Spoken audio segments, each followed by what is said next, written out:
देखु आज निश्चित भाव में अत्यंत खुशी जे आज समृद्ध ओडार 21तम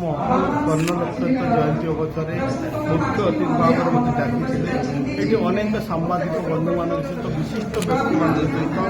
आज आलोचना भेट ही अत्यंत खुशी अनुभव कर 21 वर्षर उत्थान पतन गति कर विभिन्न समस्या दे गति कर आज समृद्ध ओडिशा तार 21तम जो जन्म ये जयंती पालन करती जहाँ आम आलोचना कलु सांबादिकता केते कष्टकर केते कंटकमय ता भितर आज सत्यता परिप्रकाश करवा हूँ सबुठू गोटे कठिनतार कथा तेणु से सत्यता को आज परिप्रकाश कर सांबादिक मैंने विभिन्न गणमाध्यम पत्र पत्रिका मैंने तेणु निश्चित भाव में आपको आमर रहा मोर जे सरकार जो जदि कोटी रोचे किसी आम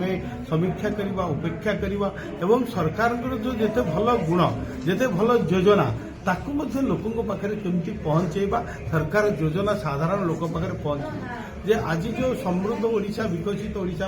आम चिंता करें निश्चित भाव में गणमाध्यम भूमिका अत्यंत गुरुत्वपूर्ण कहीं गणमाध्यम होती समाजर चतुर्थ स्तंभ हिसाब से गणमाध्यम समस्त गणमाध्यम जो मैंने कि सांबादिकता कर विभिन्न पत्र पत्रिका इलेक्ट्रोनिक्स मीडिया आज से देखा आज किपरि भाव में अति सहजरे सुविधार गोटे मिनिट्रे लोकों पाखे पहुंची पारुची बर्तमान आधुनिक जुग भितर कोठी ना कोठी आज जो पत्र पत्रिका गुड़िक टे विलुप्त पाइबा लगुच तार केमती पुनरुद्धार हम ताकू केमती आम आगक नेबा सरकार दायित्व रही सांबादिक मानकर सुरक्षा सरकार दायित्व रही तेणु आम निश्चित भाव में आम दायित्व को आम पालन करूँ मु अनुरोध करी समस्त गणमाध्यम को से जो गुरु दायित्व सत्यता परिप्रकाश करने तथ्यभित्तिक सांबादिकता करवा हूँ आवश्यक रही तथ्य भित्तिक समस्त प्रमाण थी आम जदि करवा निश्चित भाव में लोकों आम आदृढ़ हो पार लोकप्रिय हो पार।